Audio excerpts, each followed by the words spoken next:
तो कैसे हो भाई लोग? आज तुम्हारा भाई देख के आ रहा है the Buckingham murders by Hansal Mehta. तो आज मेरा मन किया कि यार आज थोड़ा दिमाग पे जोर डालने वाली चीज देखनी चाहिए, तो मैंने स्टार्ट किया देखना बीबीसी का शर्लॉक। पर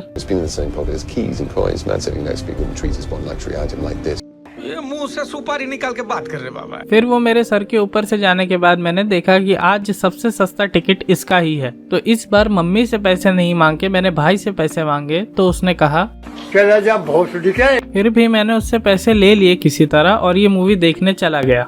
और कहानी की बात करूँ तो वो कुछ ऐसी है। जसमीत बमरा जो एक डिटेक्टिव सार्जेंट है जिसका कैरेक्टर करीना कपूर ने प्ले किया है, वो अपने बेटे को खो चुकी है बिकॉज ऑफ एन इंसिडेंट और वो अभी भी ट्रॉमेटाइज्ड और डिस्टर्ब्ड है। ठीक उसके बाद ही उसे एक ऐसा केस मिलता है बकिंगहम की एक इंडियन कम्युनिटी वाले एरिया में जो कि उसके ट्रॉमा से काफी सिमिलर है। फिर शुरू होती है एक journey to catch the culprit and खुद के पर्सनल प्रॉब्लम से डील करना एट द सेम टाइम। और मैं इसके लिए एक ही चीज कहना चाहूंगा कि it's a nice thriller mystery, not something very great but also not something very bad. मतलब इसे देख के आप बोर तो नहीं होगे और अपना सर तो बिल्कुल नहीं पकड़ोगे। और ये ग्रेट बस इसलिए नहीं है क्योंकि अगर आपने मेंटलिस्ट और मेयर ऑफ ईस्ट टाउन जैसे शोज देखे हुए हैं तो आप इस मूवी का मेन कल्प्रिट आराम से पकड़ सकते हो, ऐसा मुझे लगता है। तो चलिए इसे पॉइंट बाय पॉइंट देखते हैं। The good points. Kareena Kapoor Khan. जब मैं ये मूवी देखने जा रहा था तब मैंने अपने दिमाग में केट विंसलेट को लेके गया था from mayor of east town, क्योंकि इसका प्रेमिस कुछ हद तक लाइक 0.2% उससे मैच करता है। बट जो इस मूवी को बहुत अलग बनाता है उस सीरीज से वो है करीना कपूर की एक्टिंग। लाइक उन्होंने हर फ्रेम में शो को स्टील किया है। लाइक जब उन्हें अपने बेटे के खोने का ट्रॉमा अपने फेस पे दिखाना हो, आप उन्हें देख के फील कर सकते हो कि ये अभी जोन्ड आउट है और इनका दिमाग अभी भी उस इंसिडेंट पे अटका हुआ है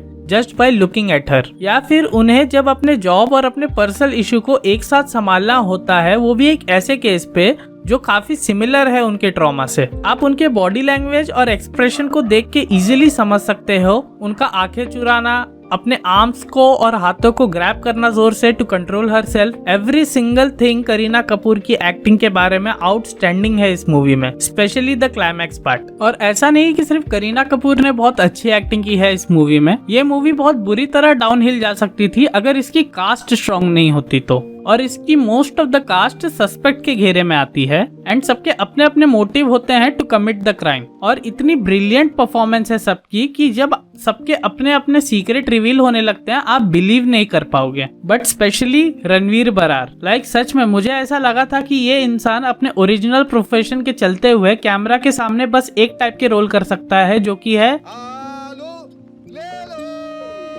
but he really shines in this performance. Screen play / run time.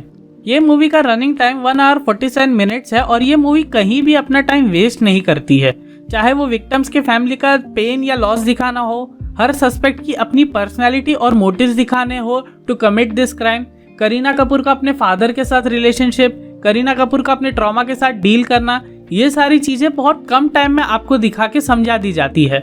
Even though Bollywood के फेवरेट ट्रोप्स भी हैं जो आजकल like religion discrimination and LGBTQIA+ वाले सेटअप, बट इन पे मैं बाद में आऊंगा। BGM।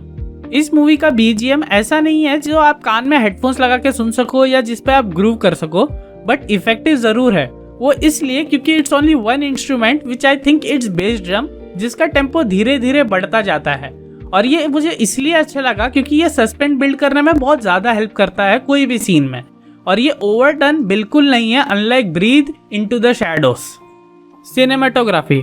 Not something major to say about cinematography, but एक चीज तो बोलनी बनती है आई गेस कि ये मूवी पूरी लंदन में शूट की गई है। I mean of course, but मैंने फर्स्ट टाइम लंदन को इतना ग्राउंडेड वे में शूट किया हुआ देखा है। लाइक ये आपको बड़े बड़े लैंडमार्क्स या लग्जरियस पैलेस नहीं दिखाती है बाकी बॉलीवुड मूवीज की तरह। इनफैक्ट एक इंडियन मुस्लिम कम्युनिटी का एरिया दिखाती है, वहाँ की लोकेशन कैसी होगी, वहाँ के घर कैसे होंगे, वहाँ के लोग कैसे होंगे, ये सारी चीजें बहुत अच्छे से शूट की गई है। अभी आते हैं निटपिक्स पे। क्लीशे। मैं सच कहूँ मुझे इस मूवी में कोई ऐसी बात तो नहीं दिखी जो बहुत बुरी है या एक्सट्रीमली रॉन्ग है, बट एक निटपिक जरूर है और वो है इसका अननेसेसरी यूज ऑफ क्लीशे। पहला ये कि एक जेलस सुपीरियर का होना जो अननेसेसरी इन्वेस्टिगेशन में टांग अड़ाएगा, and second pointless portrayal of LGBTQ। और ये निटपिक इसलिए है क्योंकि ये मूवी को थोड़े मिनट्स के लिए हॉल्ट कर देते हैं और वो कुछ ऐड नहीं करते हैं स्टोरी में। इन माय ओपिनियन ऐसा लगता है कि मे बी फिल्म मेकर्स को लगा होगा कि ये सारी चीजें भी पड़ती हैं थ्रिलर्स में आज के टाइम पे, तो भाई डाल दो, बट स्वाद अनुसार, क्योंकि थैंकफुली मूवी अपना टाइम उस पे इतना वेस्ट नहीं करती है। और अब जब मुझे लास्ट में इस मूवी के लिए अगर फाइनल वर्डिक्ट देना होगा तो मैं बस यही कहूंगा कि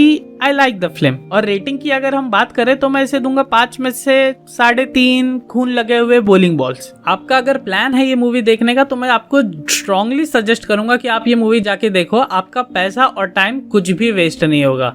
टिल देन मिलता हूं मैं आपको युद्रा के रिव्यू में। This is GTR signing out.